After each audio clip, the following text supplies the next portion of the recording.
नमस्कार, बहुत स्वागत आप सभी का। जी मध्य प्रदेश छत्तीसगढ़ देख रहे हैं आप और आपके साथ मैं हूं कीर्ति दीक्षित।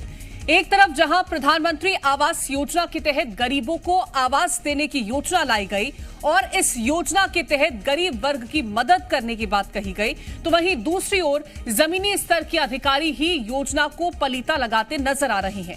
उमरिया से ऐसा ही मामला सामने आया जहां पीएम आवास योजना में बड़ी धांधली निकलकर सामने आई है।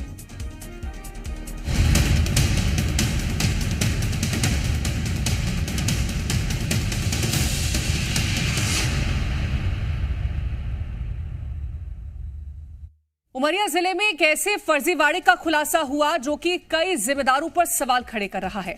सैकड़ों की संख्या में प्रधानमंत्री आवास योजना के मकान गायब हो गए हैं। मकान के नाम पर जारी किस्त जिम्मेदार डकार गए हैं और गरीब अपने आवास की आस में बैठे हैं। क्या है पूरा मामला, रिपोर्ट में देखिए।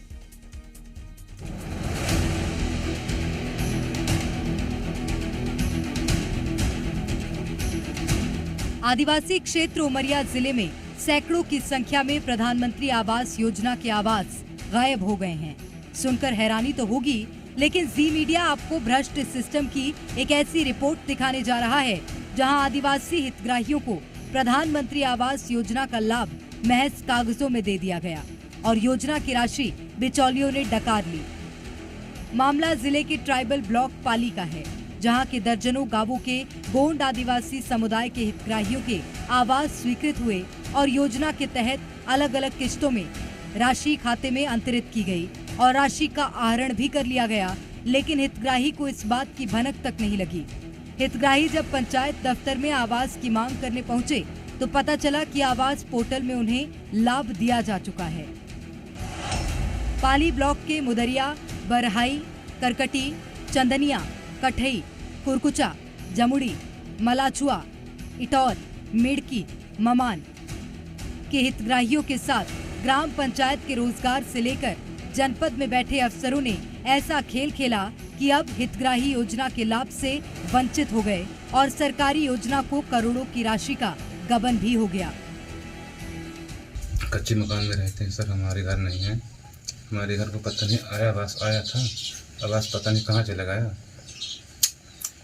दिखाया उसमें देख रहे हैं सर कि बता रहा है कि पैसा तुम्हारा बन चुका, घर भी बन चुका, पैसा भी निकल चुका, पैसा हमारे खाते में आए नहीं। ये मकान आए तो नहीं आए पाए, पैसा वहाँ खा लिया और फिर सर भी वाले आओ तो मोबाइल से देख तुम्हारे घर कंप्लीट हो गए।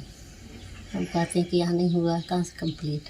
पता करते हैं तो घर कंप्लीट बता रहा है, आधार कार्ड से देख रहे हैं तो कि घर कंप्लीट हो चुका है, आपका प्लान टाइट हो गया है। तो मेरे घर ये कच्चा रह गया, नहीं बना सर। पैसा भी निकल गया मेरे खाते से पूरी, न मेरे खाते में पैसे नहीं आए, दूसरे खाते से ट्रांसफर हो गया सर। चलिए अब आपको बताते हैं कि हितग्राहियों की राशि का किस तरह गबन किया गया। पीएम आवास योजना में धांधली, अलग अलग बैंकों में खुलवाए गए हितग्राहियों के खाते। डीबीटी के तहत योजना की राशि खातों में डाली गई। 17 हितग्राहियों की राशि का किया गया गबन। 100 से ज्यादा हितग्राही हो चुके हैं जालसाजी का शिकार। इस योजना में धांधली की पोल खोलने में जी मीडिया के साथ सहयोगी संस्था हमारा गांव संगठन के स्वयंसेवी कार्यकर्ताओं ने बड़ी भूमिका निभाई। कार्यकर्ताओं ने घर घर जाकर आवास योजना की इस बड़ी गफलत का सत्यापन किया। कई ऐसे हितग्राही हैं जिनको हमने पूछा कि आपका आवास नहीं बना है, तो उनसे प्रश्न ये आया कि हमको आज दिनांक तक आवास नहीं मिला है। फिर उनका आवास पोर्टल में जाकर के जब हमने देखा कि इनके नाम से आवास पूर्ण है, और ऐसे सैकड़ों हितग्राही हैं पाली ब्लॉक के अंदर जिनके ऐसे मामले हैं कि पोर्टल में आवास पूर्ण हो चुका है, लेकिन धरातल में उनका आवास बना नहीं है। पैसे को कई तरीके से बैंकों से लेकर के अन्य खातों में स्थानांतरित करके गमन कर दिया गया है। देश के प्रधानमंत्री नरेंद्र मोदी की इस अति महत्वाकांक्षी और गरीबों को मदद देने वाली योजना में गड़बड़ी का ये मामला है, जिसमें अफसरों की नाक के नीचे बीते 5 सालों से भ्रष्टाचार का खेल चलता रहा और किसी को इसकी भनक तक नहीं लगी। अरुण त्रिपाठी, जी मीडिया, उमरिया। और ज्यादा जानकारी लेंगे हमारे संवाददाता अरुण त्रिपाठी उमरिया से जुड़ गए हैं। अरुण, लोगों के साथ धांधली का ये जो पूरा खेल है बीते 5 सालों से चल रहा है। पोर्टल पर हर एक बार की राशि जारी की गई, पोर्टल पर पूरी तरह से काम हो चुका है, आवास मिल चुका है, सारी जानकारियां दी गई हैं, लेकिन हकीकत में सब कुछ उलट पुलट नजर आया। अब ये जो धांधली सामने आई है, इसके बाद क्या कार्रवाई की जा रही है?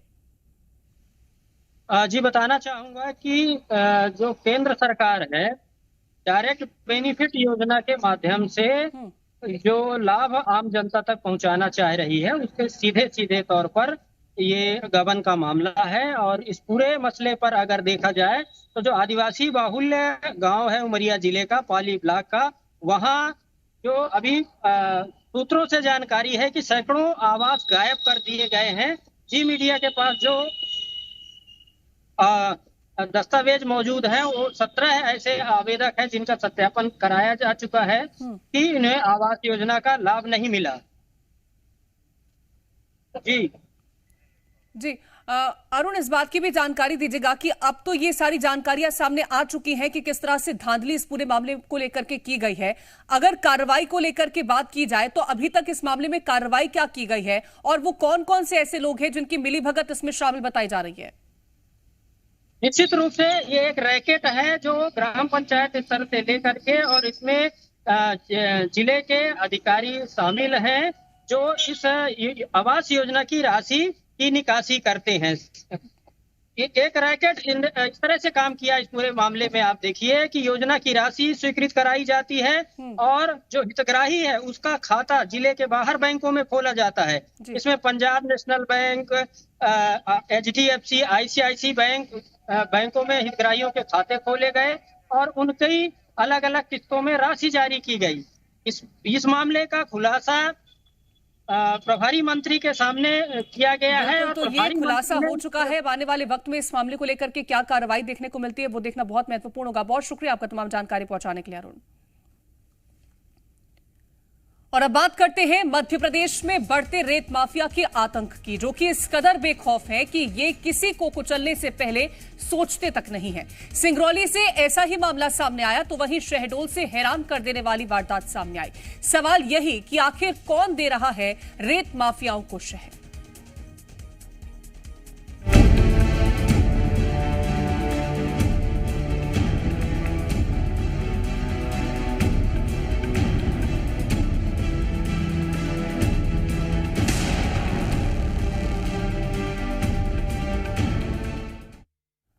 मध्य प्रदेश में रेत माफिया इस कदर बेखौफ है कि वो किसी की हत्या भी कर देते हैं, किसी पर गोली चला देते हैं और प्रशासन है कि फिलहाल मौन नजर आ रहा है। दूसरी ओर अब विपक्ष ने भी सरकार पर कई तरह के सवाल खड़े कर दिए। करेंगे चर्चा, लेकिन उससे पहले रिपोर्ट देखिए।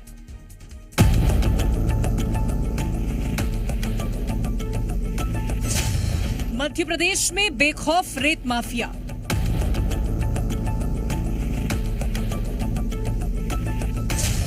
आदिवासी किसान को ट्रैक्टर से रौंदा।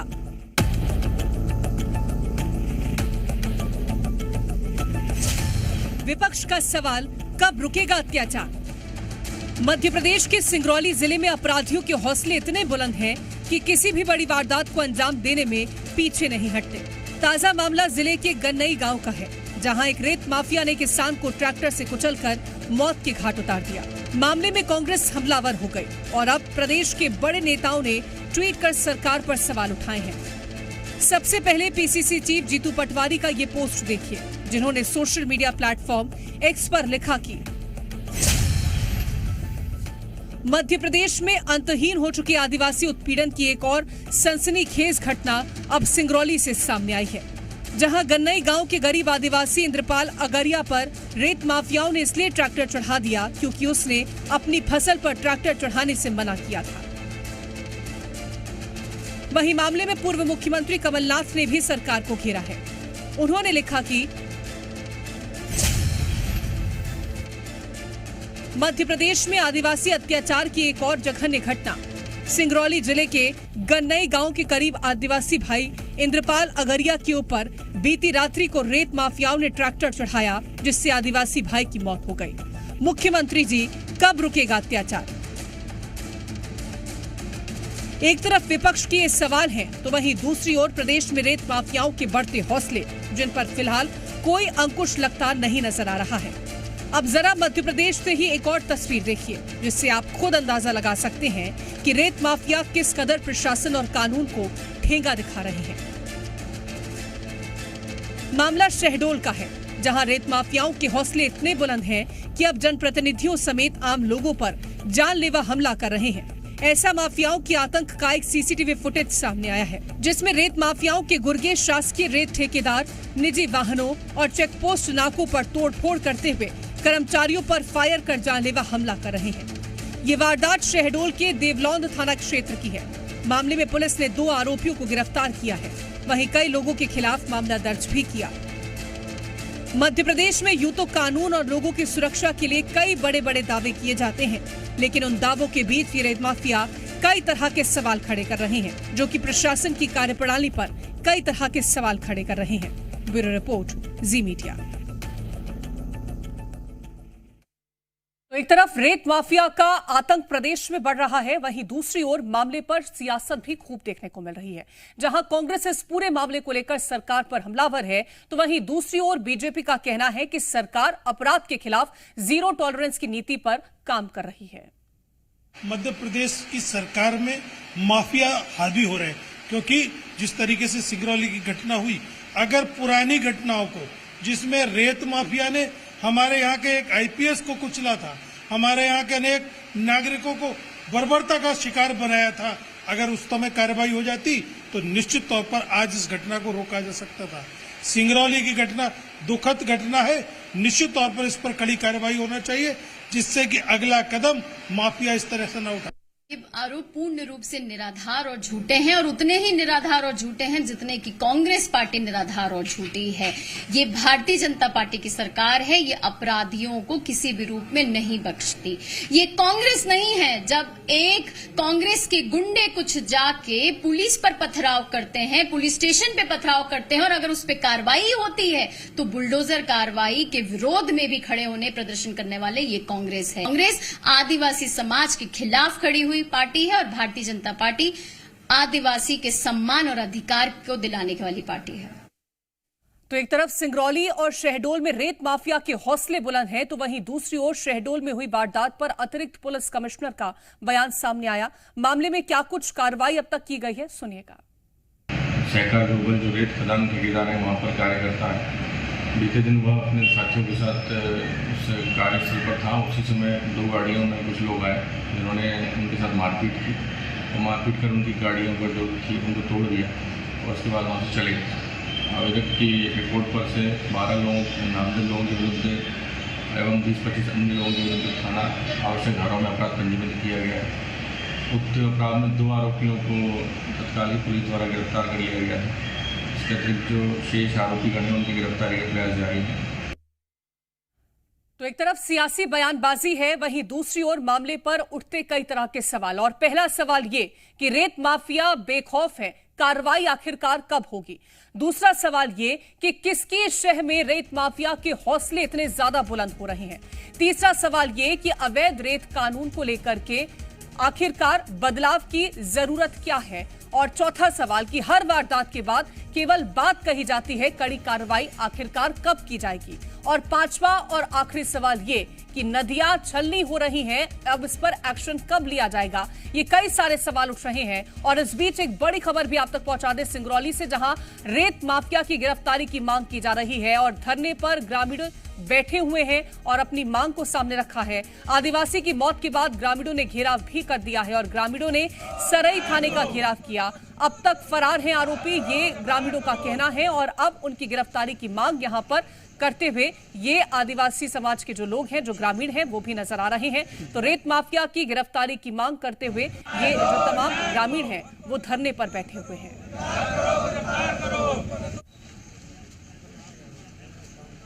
परिवार जिन्होंने पुलिस पे वो एलिगेशन लगाया, पुलिस को शिकायत की कि इसमें एक लाले वैसन का ट्रैक्टर है, उनके चालक के द्वारा यहाँ पर ये रेत ले जा रहे थे ट्रैक्टर से, जो मृतक है उसके परिजनों के खेत के पीछे के ही रास्ते से जा रहा था, उसको रोकने का प्रयास किया तो उसमें विवाद हुआ और उसके बाद ट्रैक्टर का धक्का लगा, जिसके कारण से उसको कुछ चोट आई और उसकी मौत हुई। पुलिस इसमें परिजनों की शिकायत पर से मृत्यु प्रकरण पंजीबद्ध कर लिया गया है। साथ ही डॉक्टर को पीएम की टीम से पीएम कराने के लिए लिंक कर दिया गया है। जिस तरह के तथ्य आते वैधानिक रूप से कार्रवाई की जा रही है।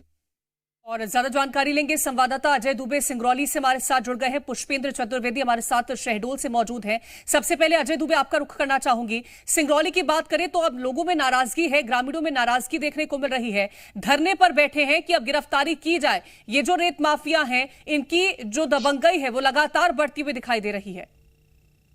बिल्कुल, क्योंकि जब हम लोग बातचीत कर रहे हैं उस दौरान भी थाने का घेराव तमाम जो लोग हैं वो किए हुए हैं, क्योंकि आदिवासी की मौत के बाद समूचे मध्य प्रदेश में जिस तरह से मामले ने तूल पकड़ा है, क्योंकि आदिवासी की मौत हुई है और मौत का कारण यह है कि माफिया जब उनकी खड़ी फसल में खेत में जब ट्रैक्टर लेकर जा रहे थे और मना करने के बाद जो है माफिया ने उसके ऊपर ट्रैक्टर चढ़ा दिया और इलाज के दौरान आदिवासी किसान की मौत हो गई। और बड़ा सवाल ये भी है कि इतने घंटे 12 घंटे से ज्यादा वक्त बीत चुका है, लेकिन पुलिस प्रशासन के हाथ अब भी खाली है, क्योंकि पुलिस पूरी तरह से सिंगरौली में नाकाम है आरोपियों को गिरफ्तार करने में। इसे लेकर चाहे कांग्रेस के प्रदेश अध्यक्ष जीतू पटवारी हो, चाहे पूर्व मंत्री कमलेश्वर पटेल हो, उन्होंने भी ये जो है भारतीय जनता पार्टी के जो देवसर विधायक है उन पर संरक्षण देने का आरोप लगाया है। लेकिन बड़ी बात यह है कि कानून व्यवस्था दुरुस्त होने का दावा बार बार किया जाता है, लेकिन जब कोई आदिवासी दलित समूचे मध्य प्रदेश में ये पहली घटना नहीं है। इससे पहले चाहे शहडोल हो, चाहे उमरिया हो, चाहे अलग अलग जगहों की बात कर लीजिए, ये घटनाएं होती रही हैं, लेकिन आरोपी अभी भी पुलिस के गिरफ्त से बिल्कुल बाहर है। क्योंकि जब सिंगरौली एसपी निवेदिता गुप्ता से हमारी बातचीत हुई तो उन्होंने कहा कि हम प्रयास कर रहे हैं। सवाल ये है कि 12 घंटे से ज्यादा का वक्त बीत चुका है, आरोपी अभी भी फरार हैं। मृतक आदिवासी के न्याय के लिए लोग धरने पर बैठे हैं, थाने का घेराव किए हैं, लेकिन पुलिस के हाथ अभी भी खाली हैं। तो तमाम दावे चाहे सरकार के हों चाहे प्रशासन के हों अभी खाली दिखाई दे रहे हैं, क्योंकि गिरफ्तारी की मांग को लेकर प्रदर्शन जरूर जारी है, लेकिन अभी तक आरोपी गिरफ्तार नहीं हुए हैं। बिल्कुल, अभी तक आरोपियों की गिरफ्तारी नहीं की गई। मैं लौटूंगी आपके पास अजय दुबे। पुष्पेंद्र, शहडोल की बात करते हैं, यहां पर भी वैसी ही तस्वीरें और हर बार ये आश्वासन जरूर दिया जाता है कि कार्रवाई की जाएगी, गिरफ्तारी की जाएगी, लेकिन उसके बाद एक और वैसी ही वारदात निकल के सामने आ जाती है। तो ये साफ तौर पर माना जाता है कि किसी न किसी की शह यहां पर मिली हुई है, तभी इतने ज्यादा हौसले बुलंद नजर आते हैं। जैसे मैं आपको बता दूं, इससे पहले भी घटनाएं हुई हैं। इससे पहले चिरामन नायब तहसीलदार थे, उनके ऊपर हमला हुआ।